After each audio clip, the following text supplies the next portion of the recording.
കൊല്ലത്ത് കടക്കൽ CPIയിൽ കൂട്ടരാജി. ജില്ലാ കൗൺസിൽ മുൻ അംഗത്തിന്റെ നേതൃത്വത്തിൽ 700ഓളം പ്രവർത്തകർ പാർട്ടി വിട്ടു. ഉൾപാർട്ടി പ്രശ്നങ്ങൾ പരിഹരിക്കാത്തതാണ് തീരുമാനത്തിന് കാരണമെന്ന് രാജിവെച്ചവർ പറഞ്ഞു. അതേസമയം വ്യക്തി താൽപര്യങ്ങളാണ് രാജിക്കാരണമെന്നാണ് CPI നേതാക്കളുടെ വിശദീകരണം. കൊല്ലം ജില്ലയിൽ പാർട്ടിയിൽ നിന്നുള്ള നേതാക്കളുടെയും പ്രവർത്തകരുടെയും രാജി CPIയെ വലയ്ക്കുന്നു. ദിവസങ്ങൾക്ക് മുൻപാണ് കുണ്ടറയിൽ CPI മുൻ മണ്ഡലം സെക്രട്ടറിയുടെ നേതൃത്വത്തിൽ 200ലധികം പ്രവർത്തകർ പാർട്ടി വിട്ടത്. ഇതിന് പിന്നാലെയാണ് പാർട്ടിയുടെ ശക്തി കേന്ദ്രങ്ങളിലൊന്നായ കടയ്ക്കലിലെ കൂട്ടരാജി.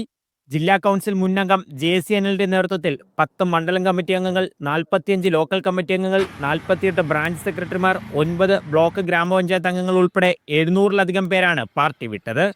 അടുത്തെന്തെങ്കിലും ഒരു സംഘടനാ നടപടി വരാൻ പോകുന്നു എന്ന് മനസ്സിലാക്കിക്കൊണ്ടുമല്ല ഈ രാജ്യ തീരുമാനം.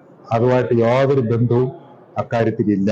ഏത് തീരുമാനം കൈക്കൊള്ളുന്നതും ഇനി ചർച്ചകൾ എന്തെങ്കിലും ഉണ്ടോ, പുതിയ ഏത് പാർട്ടിയിലേക്ക് പോകണ്ടയോ, എന്താണ് നിലപാടെന്നുള്ളതെല്ലാം ഞങ്ങൾ ഈ നേതൃത്വം ചർച്ച ചെയ്ത് തീരുമാനിക്കും. വിഭാഗീയത രൂക്ഷമായതോടെ സംസ്ഥാന നേതൃത്വം ഇടപെട്ടിട്ടും പ്രശ്നം പരിഹരിക്കാനായില്ല. രാജിവെച്ച നേതാക്കൾ പറയുന്നതും ഇതുതന്നെയാണ്.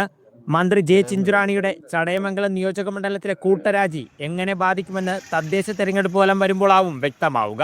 രാജിവെച്ചവർ CPM നേതാക്കളുമായി ആശയവിനിമയം നടത്തിയതായാണ് വിവരം. കൊല്ലത്ത് നിന്ന് ലിജോ റോളൻസ്, മീഡിയ 1.